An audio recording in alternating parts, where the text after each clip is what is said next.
All right, welcome back. Well, I hope that you were able to meet some new folks there for just a moment. We're going to go ahead and get started. Melissa Weber Mayer and her team, they introduced us on the journey of where our state has been in this literacy journey, and they gave us a vision for the future. And we're going to dig a little bit deeper into that with our rising education leaders and do a little peek into Ohio's future today.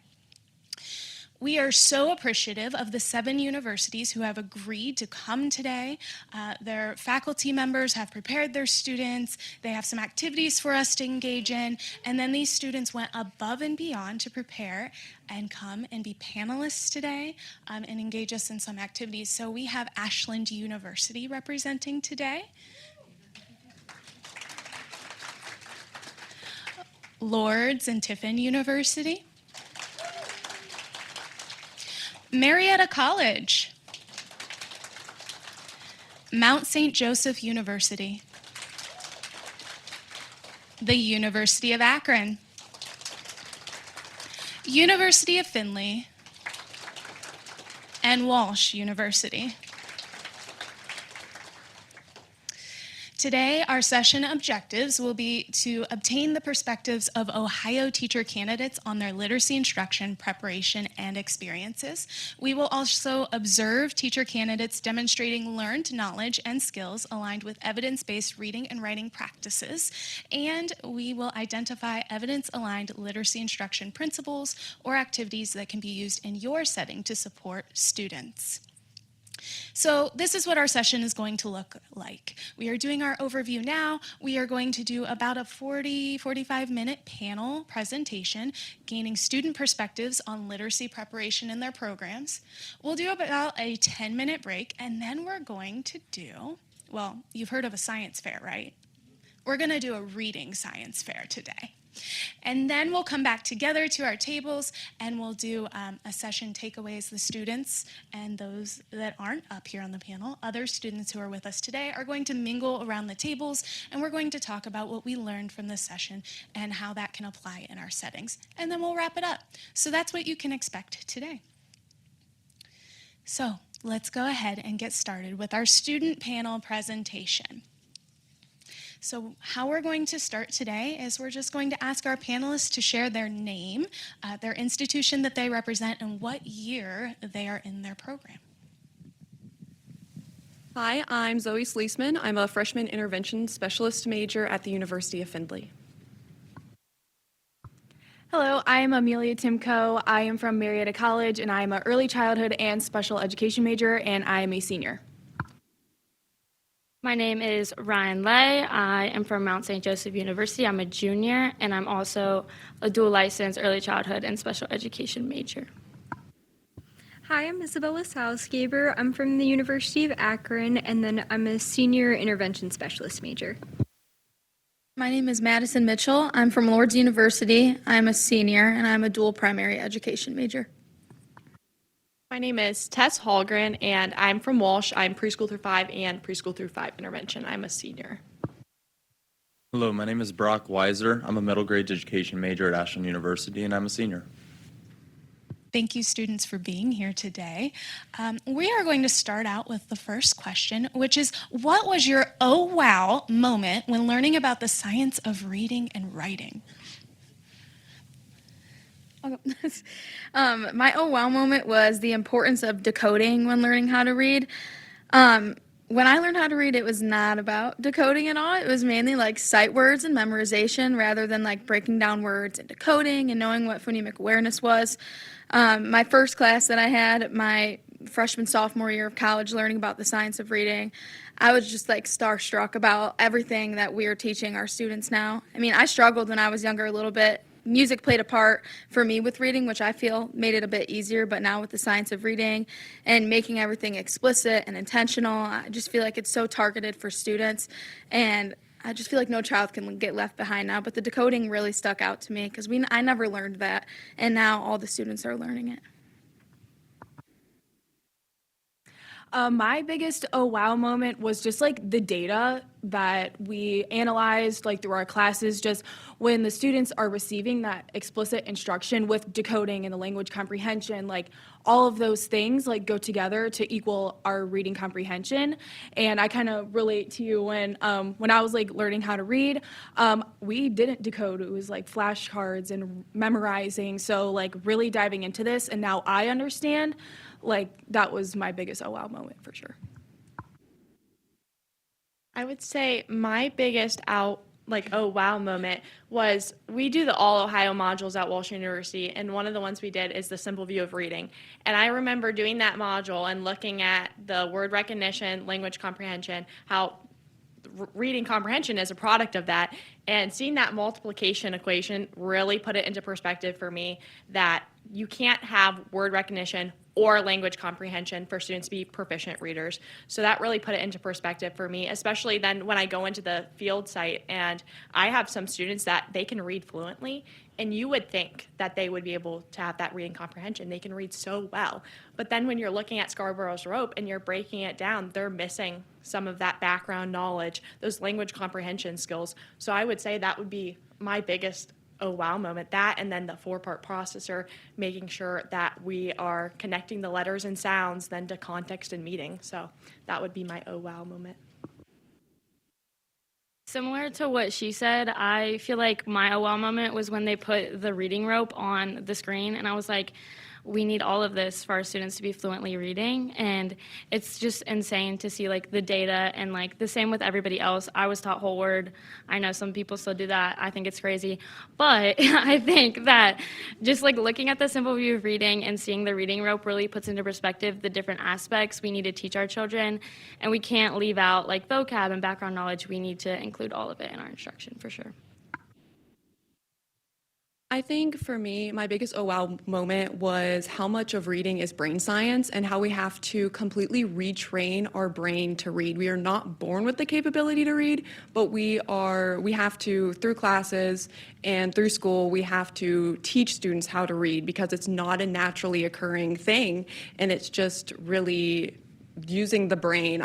We watched a video, and in the video the lady said it's rocket science, but I remember my professor saying it's not rocket science, it's brain science, and that we are brain scientists reteaching these students to completely rework their brain, and I think that's really fascinating.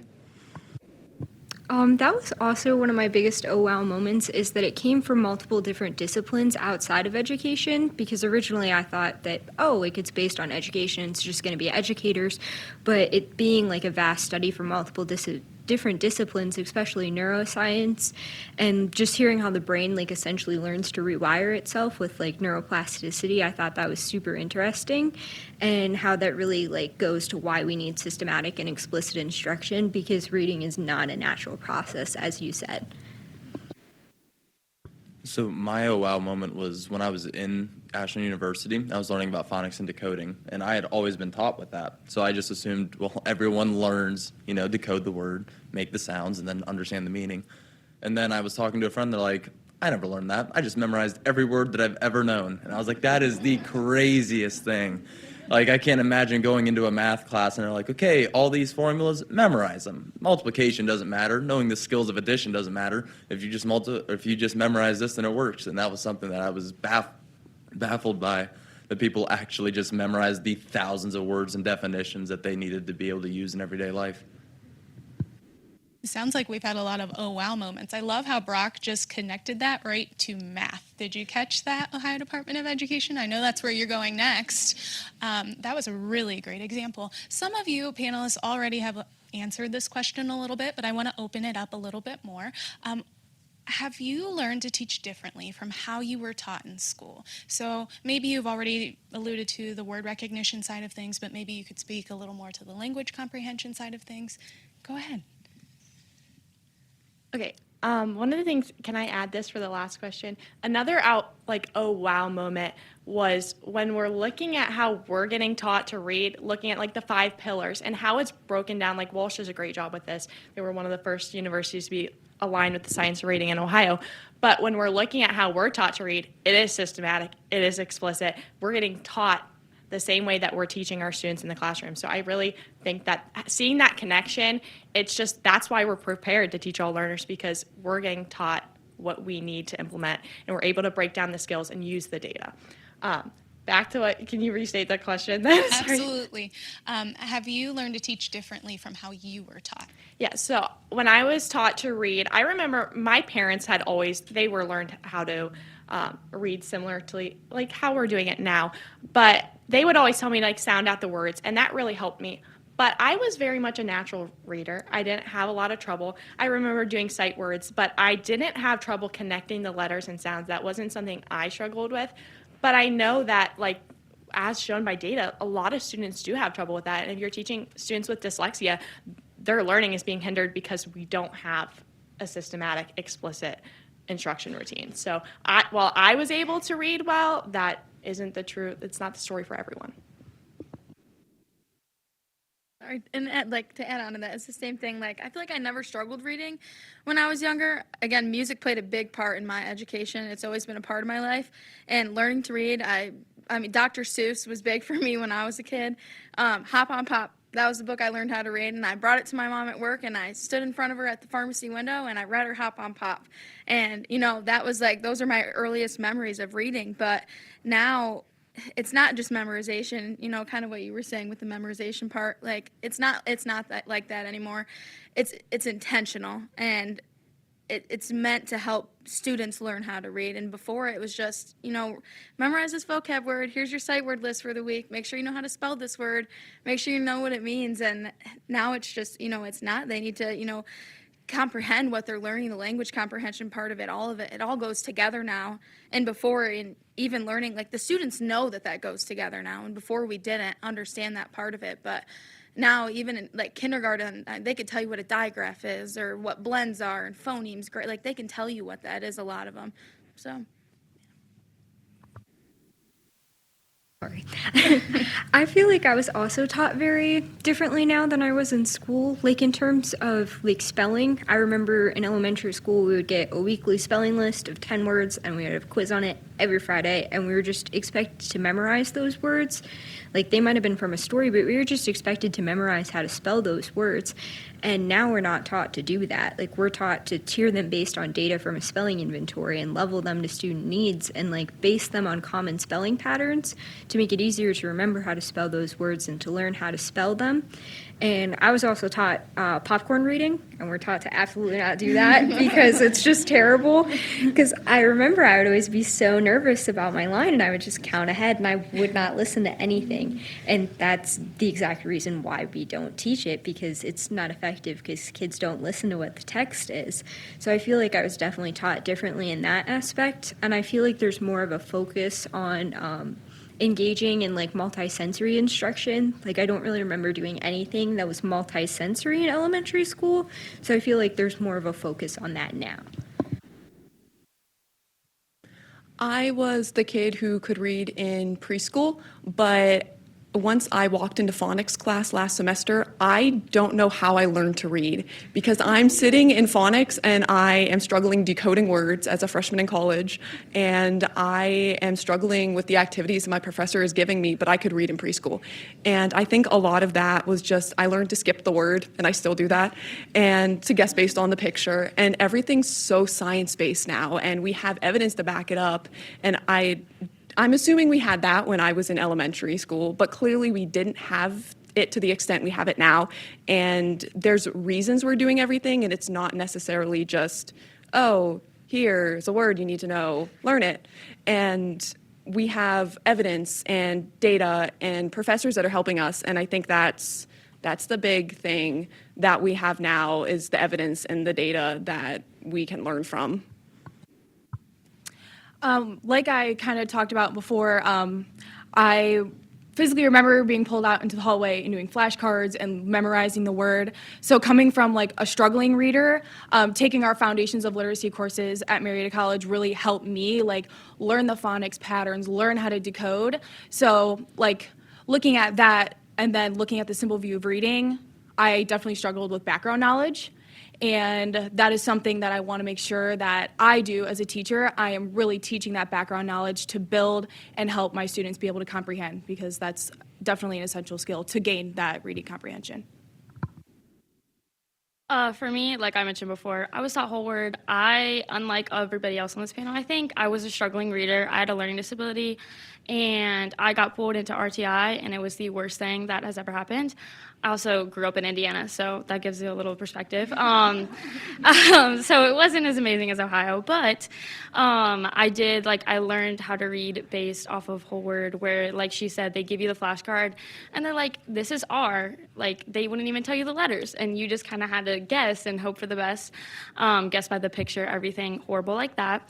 So it was amazing when I got to Mount St. Joe to see in Foundations of Literacy where we're actually learning how to decode, and they taught us strategies like I saw on a couple people's table of like moving the chips, and everything like that is like so good for students.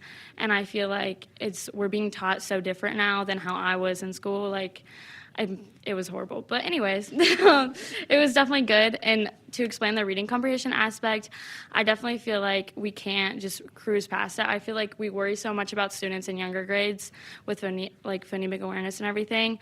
We can't push past like literally, like she mentioned before, like they read the text perfectly fluently, but they can't tell me the like character and the story.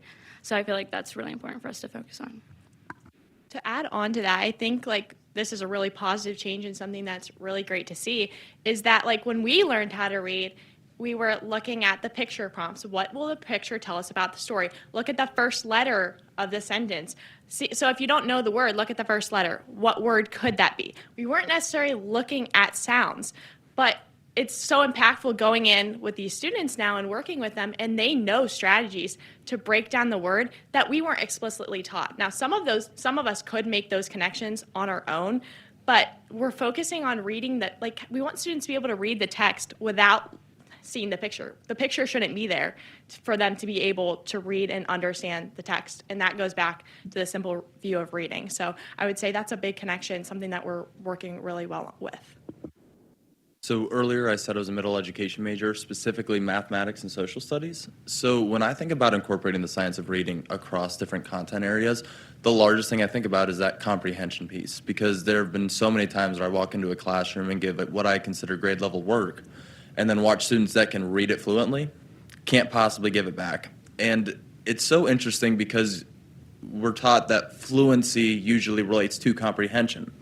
Because if you can read it fluently, you must understand the words enough to actually be able to understand it. So I think it's really interesting when you get to be in these classes and you get to see these students kind of struggle with that comprehension piece, and then working with strategies like repeated readings, which I never got. It was you read it once and then you answer your 3 questions about it, and then if you didn't really understand it, then so be it. So some strategies that I like to use are repeated readings, or when we go through here, let's highlight important key concepts. Let's break this text beyond simply just the main idea, but also what supporting details do we need. Wonderful. So I'm curious, have you had a literacy experience with a student that you've worked with that has positively impacted you?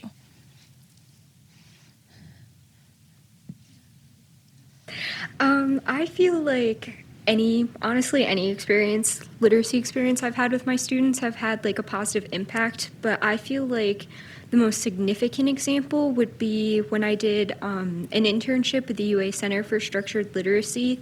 I got to work with 3 struggling 3rd grade readers, and they were kind of like my own little class, and so I got to teach them UFly lessons every week.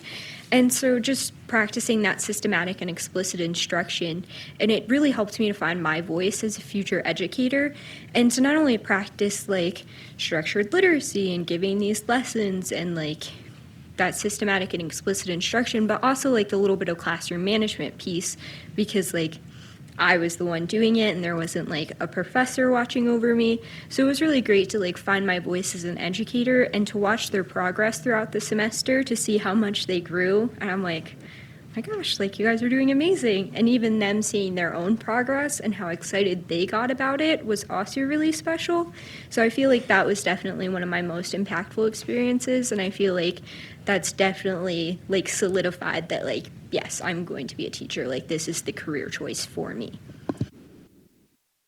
very similar to her experience. I had tutoring in a middle school.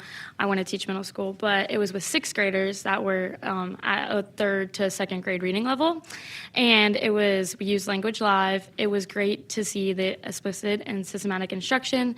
And they loved my fourth little table over there is fluency, but they loved fluency. So highly recommend. We would read passages like we're going to do with you guys, and then they would chart on a bar graph every time. And like he mentioned, repeated readings, we would read it 3 times, and then they could see their improvement. And always don't forget about comprehension. Make sure you ask questions afterwards.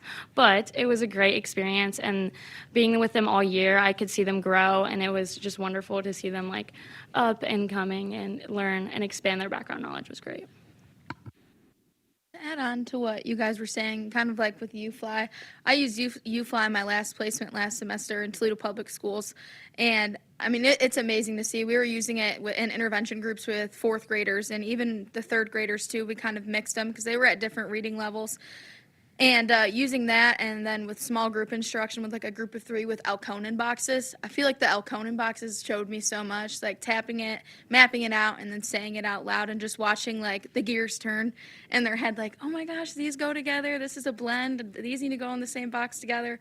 So just watching like the gears turn in their head, I don't know, it really stood out to me because you can tell that things are starting to make sense. Like, oh, yeah, this is why this word sounds like this.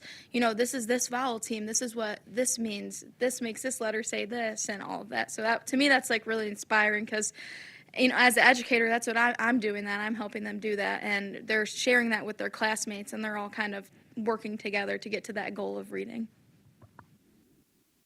I'm going to bounce off of your UFly. I'm student teaching in 4th grade, and we recently had a student join us who's been homeschooled, and I am the lucky one who gets to work on phonics intervention with her. So I was able to do my screeners and just use UFly. So that is one of my like biggest things so far. I've been able to work with her. I've seen so much progress, and it's really rewarding to myself for like helping her and seeing her be like so proud of herself as well, like getting better at reading and using the phonics instruction. So that's something that's impacted me so far by the reading. Something that has impacted me when working with students, I have a lot of experience like in the general education classroom, and we went to a public school and we used the data and we provided tier 2 interventions for those students. But I did want to touch on my other experience, and this is part of intervention. And I worked with a student with a specific learning disability, and I was provided with the data from this public school and his intervention specialist. And based on that data, I was working with the student throughout an 8-week period. And I designed my own interventions for him. And so the reason I wanted to highlight this specifically is because this is showing we're able to teach all learners how to read. So I found I was using different strategies that would help. So I would use like sequential blending and segmenting of sounds. But one of the things I did with him is we used a rubber band and we would stretch out the sounds, and then I would have him write it in a sand tray. So when I was working with him, it really showed me so much, like as a pre-service teacher, how I can adapt these strategies to work with all students. And we were working with grade level standards, but we had to work with some CVC words, and the student was in 2nd grade. But we were able to, by the end of that 8-week period, we were able to make sure that he was specifically working just on the 2nd grade standards for that. The 1st grade we used just kind of to scaffold instruction, but I would say working with him just showed me so much because whether I'm intervention or general education, I have that experience for both. Like any type of student, I know what I can do to help them and do those like multisensory strategies.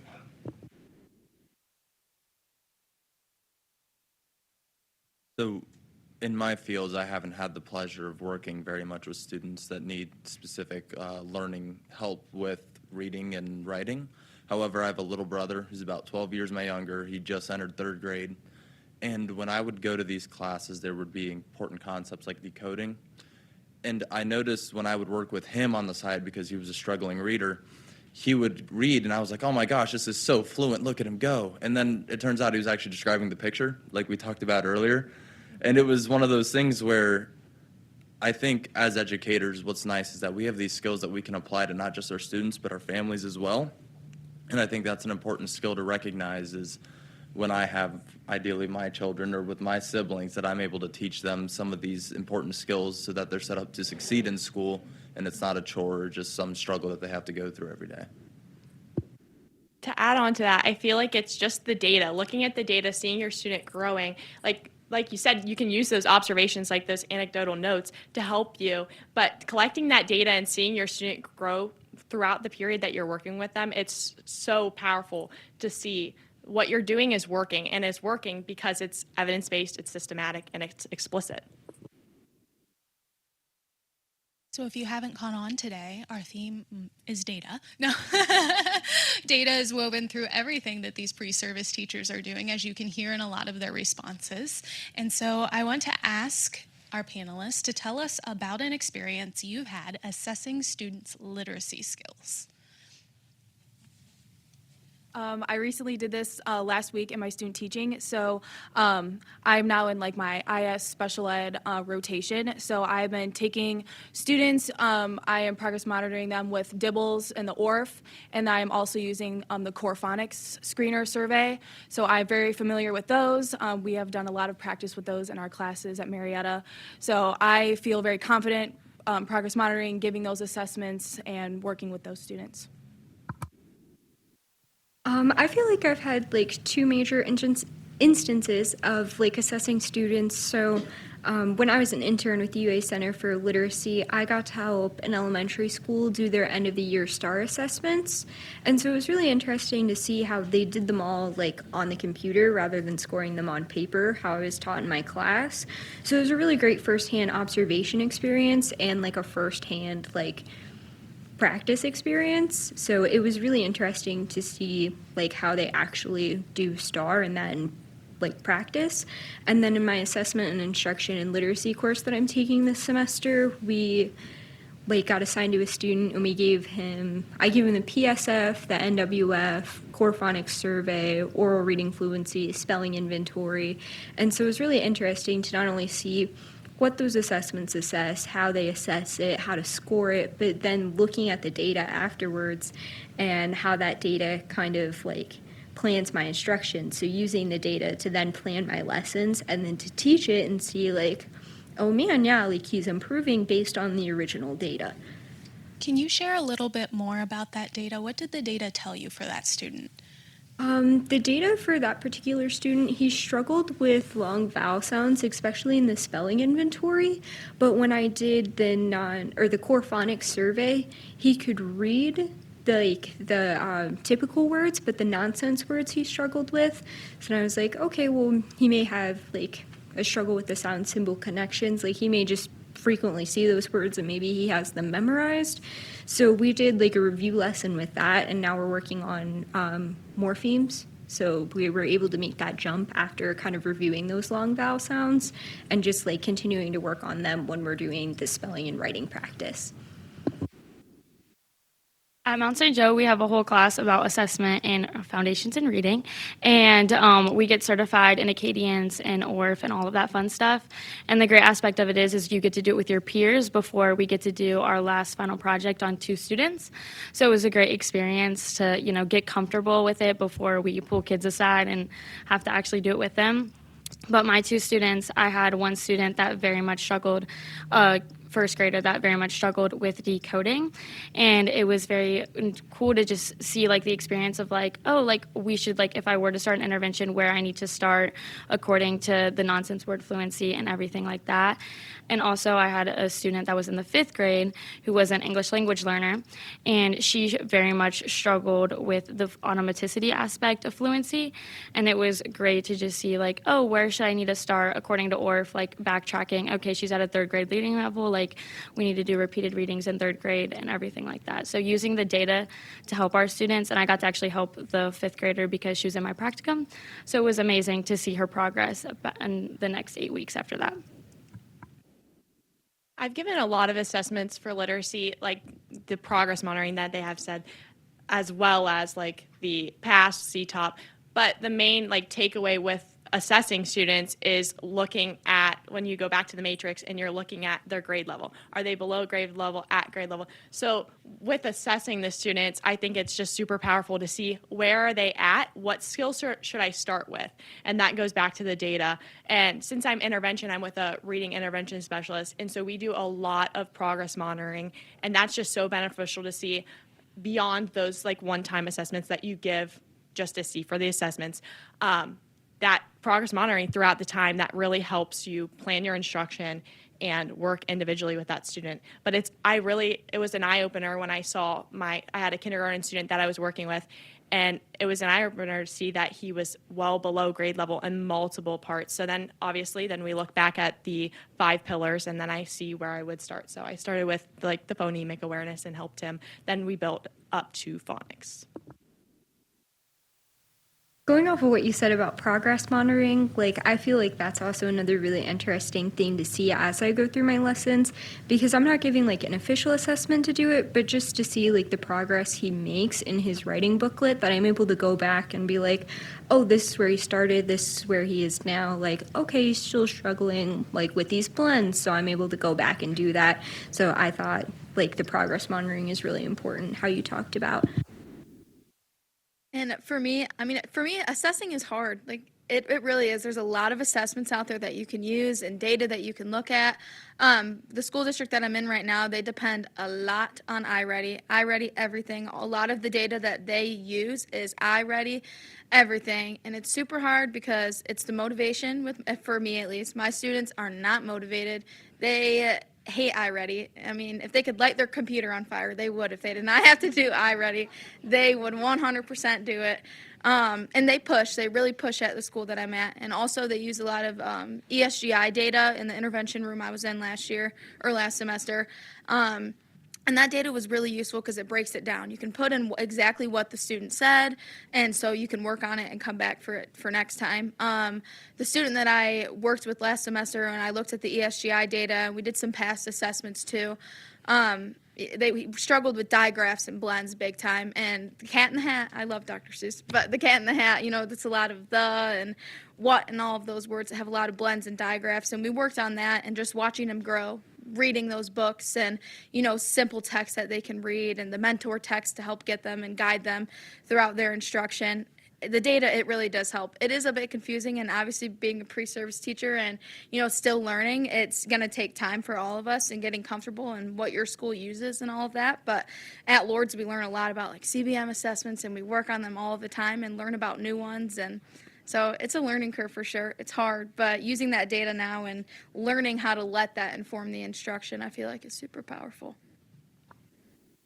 Assessment can be hard as you're, a pre-service teacher and you're getting used to everything, and there's so many different assessments. We saw that on our list, and it is something that will come to you over time as you practice more and more. I'd like to wrap up with one final question for you all. Why are you confident that you'll be able to teach language and literacy well to all students? So clearly I've been quiet the past 2 questions. As a freshman, I haven't been in the classroom nearly as much as all of my other people up here with me. But I know that with the classes that UF has and the one that I've already taken, I know the simple view of reading and Scarborough's rope. I know I definitely have the knowledge somewhere in there and will get it. I just haven't had the experience to be in the classroom working with students. But as I progress, definitely next year, as I'm in my first placement, I will be working with students and have the opportunity, especially as an intervention specialist. But as a freshman, it just hasn't come yet, but I know a lot more than I did when I started last fall, way more than I really anticipated I needed to know. And it's all in there. I just need to be out in the field getting the opportunities to do it.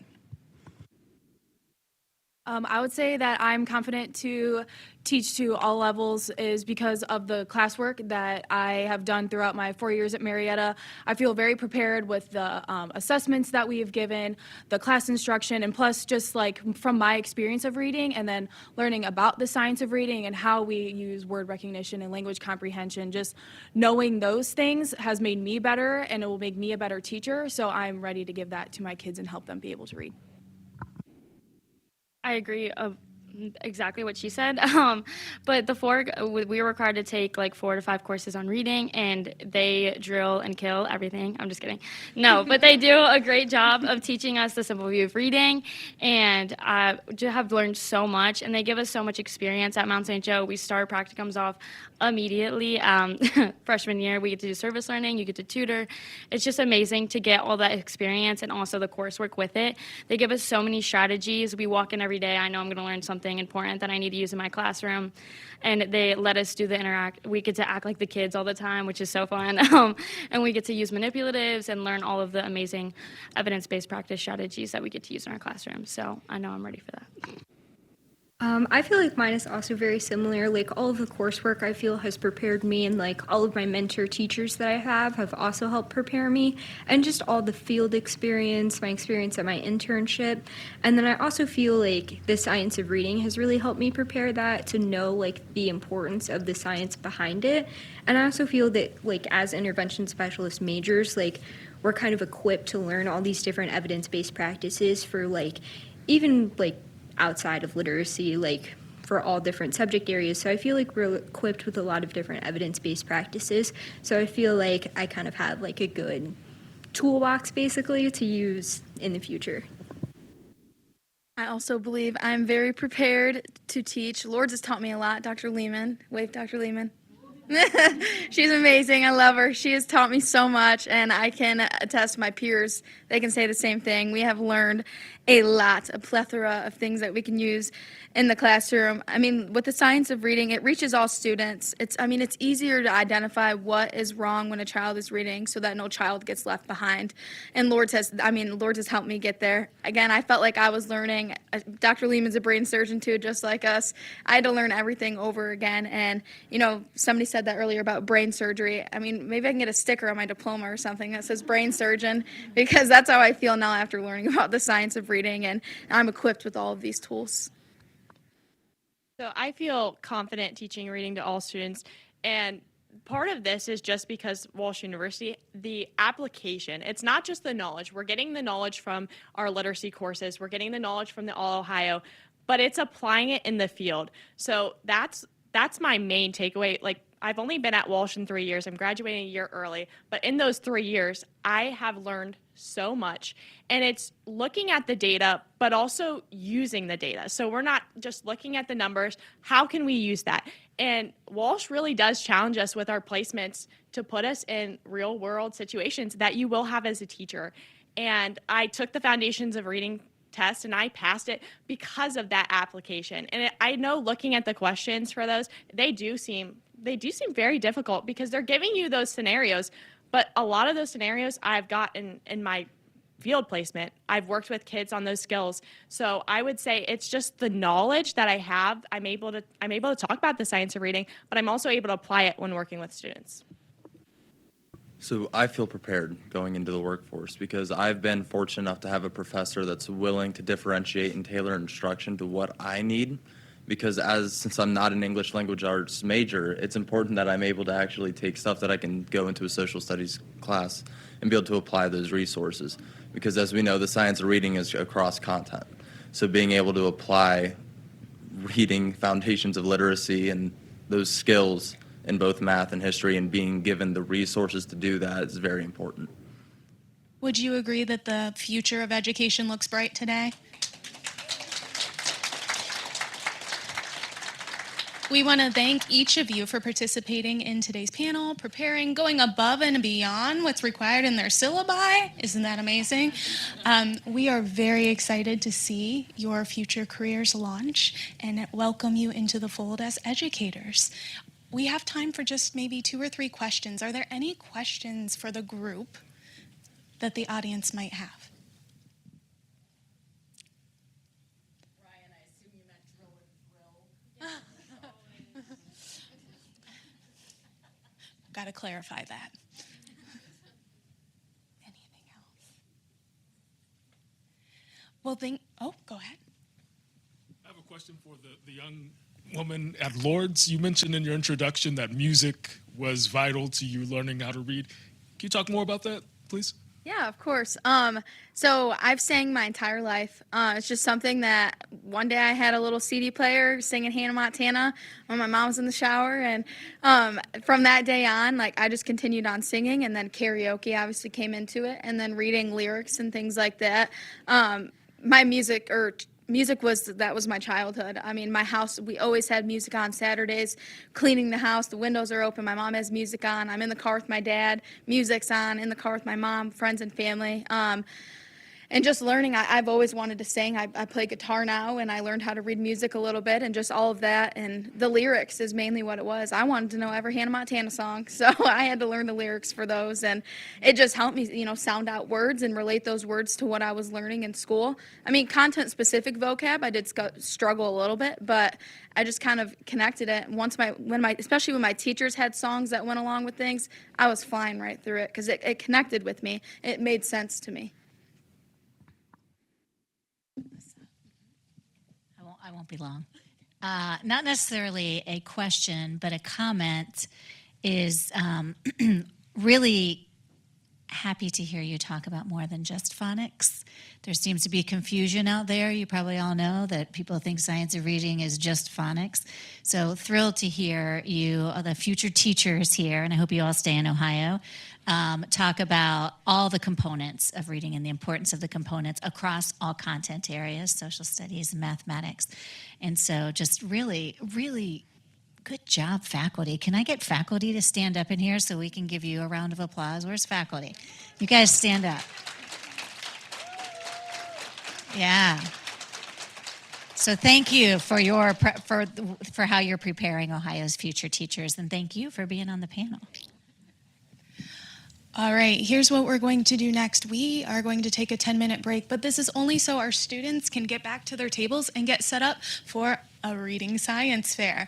And what you'll really appreciate about this is we're not just addressing reading, we're also addressing compositional writing and foundational writing. And so you're going to see all of that, and your students are going to share with you a little bit about the pillar of reading or writing, and they're also going to demonstrate an activity, have you engage in it with them. So we're really excited about that, but we need 10 minutes for them to set up. I think we can give them that. Go refresh your coffee, use the facilities, and come back to your seats where you're currently sitting in 10 minutes, and then I'll give you directions on how we're going to do this. Thank you.